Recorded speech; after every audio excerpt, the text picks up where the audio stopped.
Avant de plonger au cœur de notre sujet, permettez-moi de vous inviter à nous rejoindre. Abonnez-vous à notre chaîne pour continuer ce voyage de découverte ensemble. Chaque jour, nous explorons les profondeurs de notre foi, cherchant à mieux comprendre et à mieux vivre notre spiritualité.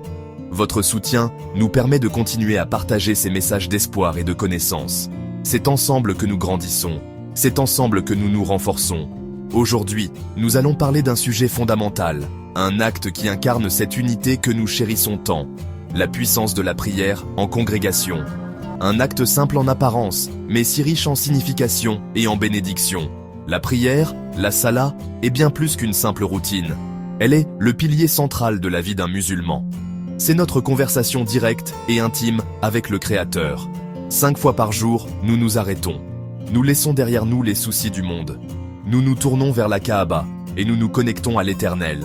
Un moment de paix, un moment de réflexion, un moment de soumission. La prière structure notre journée. Elle rythme notre vie. La prière en congrégation connue en arabe, Salat al-Jama'a, trouve ses racines dans la pratique du prophète Mohammed et de ses compagnons. Dès les premiers jours à Médine, la mosquée est devenue le cœur battant de la communauté, centre social, éducatif, politique. L'appel à la prière. L'adhan, pas seulement une invitation, un appel à se rassembler, à se voir, à se soutenir. L'institution de la prière en groupe a été un des premiers actes du prophète. Le concept est simple, mais profond. Un imam se place devant. Les fidèles, en rangée droite et serrée. Ils se lèvent ensemble. Ils s'inclinent ensemble. Ils se prosternent ensemble. Chaque mouvement est synchronisé. Il n'y a pas de distinction de statut social. Le riche à côté du pauvre. Le savant à côté de l'illettré. Devant Dieu, nous sommes tous égaux. Cette uniformité est une leçon d'humilité et d'égalité. Elle brise les barrières de l'ego et rappelle notre humanité commune. L'un des bienfaits les plus évidents de la prière en congrégation est le renforcement des liens sociaux. Dans notre monde moderne de plus en plus individualiste et numérique, la solitude est devenue une épidémie silencieuse. La mosquée offre un antidote puissant. C'est un lieu où les gens se rencontrent face à face, non pas à travers un écran, dans un espace partagé de spiritualité. 5 fois par jour, vous avez l'opportunité de saluer vos voisins, prendre des nouvelles de ceux qui sont absents, remarquer si quelqu'un est malade ou en difficulté. Ces interactions régulières tissent un filet de sécurité sociale et affective autour des membres de la communauté. Ces rencontres quotidiennes créent un sentiment d'appartenance et de fraternité authentique. Lorsque vous priez épaule contre épaule avec quelqu'un, une connexion se crée. Vous partagez un moment sacré, une vulnérabilité commune devant le Créateur. Cette expérience partagée brise les murs de la méfiance et de l'indifférence. Vous commencez à voir les autres, non pas comme des étrangers, mais comme des frères et des sœurs dans la foi. Le prophète Mohammed, paix et bénédiction sur lui, a dit « Les croyants, dans leur amour, leur miséricorde et leur compassion mutuelle, sont comme un seul corps.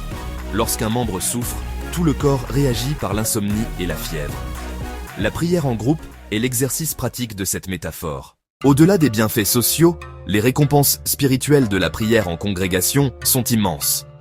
L'islam nous enseigne que Dieu, dans sa miséricorde infinie, récompense abondamment nos efforts d'adoration. La prière en groupe est l'un des actes les plus méritoires. Hadith rapporté par Al-Bukhari et Muslim. La prière en groupe est supérieure à la prière individuelle de 27 degrés. Ce n'est pas une petite différence. C'est une multiplication exponentielle de la bénédiction et de la récompense divine. Elle reflète la valeur que Dieu accorde à l'unité, à l'effort et au sacrifice. Prier seul chez soi est confortable et facile. Faire ses ablutions, marcher jusqu'à la mosquée, s'aligner avec les autres, suivre l'imam. Chaque pas vers la mosquée est compté comme une bonne action, et chaque pas efface un péché. L'intention de rejoindre la congrégation est en soi un acte d'adoration. Dieu ne récompense pas seulement l'acte final, mais tout le processus qui y mène. La prière en groupe nous aide également à améliorer la qualité de notre propre prière. Lorsque nous prions seuls, notre esprit peut facilement vagabonder. Mais lorsque nous sommes dans une congrégation, l'environnement lui-même nous aide à nous concentrer. Nous sommes portés par l'énergie spirituelle collective, ce qui nous aide à nous connecter plus sincèrement avec Dieu. Pour comprendre la véritable importance de la prière en congrégation, il suffit de regarder la vie du prophète Mohammed, paix et bénédiction sur lui. Il n'était pas seulement celui qui a transmis le commandement, Il était celui qui l'incarnait de la manière la plus parfaite. Sa dévotion à la Salat al-Jama'a était inébranlable. Il n'a jamais manqué une prière en congrégation à la mosquée, sauf en cas de maladie grave. Pour lui, ce n'était pas une option, mais une partie essentielle de sa mission et de sa spiritualité. Il a établi la mosquée comme le centre de la vie communautaire, et il a fait de la prière en groupe le battement de cœur de cette communauté naissante. L'insistance du prophète exprimait son mécontentement envers ceux qui, sans excuse valable, priaient chez eux en entendant l'appel. Un exemple poignant se trouve dans les derniers jours de sa vie. Alors qu'il était gravement malade, affaibli par la fièvre, au point de ne plus pouvoir se tenir debout seul, il a insisté pour se rendre à la mosquée. Soutenu par 2 de ses compagnons, il a traîné les pieds jusqu'à la mosquée pour prier avec la communauté. Il a demandé à Abou Bakr de diriger la prière et s'est assis à ses côtés. Ce dernier acte est une leçon éternelle. Même dans la plus grande faiblesse physique, son cœur était attaché. À la mosquée, à sa communauté, à la prière en groupe. Quel meilleur exemple pour nous inspirer? Permettez-moi de vous raconter une histoire, celle d'un jeune homme nommé Malik. Malik était un musulman de naissance, mais sa foi était devenue une simple habitude. Il priait parfois, seul dans sa chambre, rapidement. Sa vie était centrée sur son travail, ses amis, ses loisirs. La mosquée était pour lui un lieu réservé aux grandes fêtes. Il se sentait spirituellement vide, ressentait une profonde déconnexion.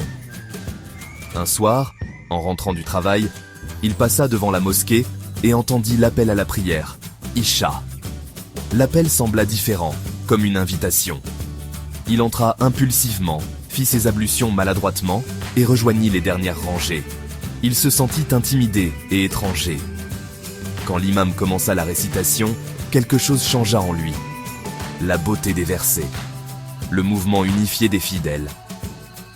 Pour la première fois depuis des années, Malik sentit une vraie connexion. Il n'était plus seul. Après la prière, un homme âgé lui sourit et lui serra la main.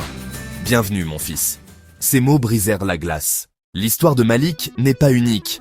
C'est l'histoire de milliers de personnes qui ont redécouvert leur foi et trouvé un sens à leur vie en répondant à l'appel de la mosquée. Ce que vous manquez en priant seul, ce n'est pas seulement une récompense multipliée. Vous manquez la chaleur de la fraternité. Vous manquez le soutien d'une communauté. Vous manquez la discipline et la concentration que l'environnement de la mosquée inspire. Vous manquez l'opportunité de vous sentir partie intégrante du corps magnifique de l'Oumma. La prière solitaire est une bougie. La prière en congrégation est un phare puissant qui guide et protège. Je vous encourage donc, chers frères et chères sœurs, à faire de la prière en congrégation une priorité dans votre vie. Si vous avez pris l'habitude de prier seul à la maison, commencez petit. Essayez d'aller à la mosquée pour une prière par jour. Puis 2. Faites de la prière du vendredi, Jumu'ah, un rendez-vous non négociable. Vous verrez rapidement les fruits de cet effort. Vous sentirez votre foi se renforcer, votre cœur s'apaiser, vos liens avec votre communauté se resserrer. Ne laissez pas la paresse ou les excuses vous priver de cette immense bénédiction. La mosquée est votre maison, elle vous attend. Si ce message a résonné en vous, n'oubliez pas de vous abonner pour que nous puissions continuer à grandir et à apprendre ensemble. Partagez cette réflexion avec ceux que vous aimez. Que Dieu nous guide tous, qu'il unisse nos cœurs et qu'il fasse de nos mosquées des centres de lumière, de paix et de fraternité pour toute l'humanité. Amen.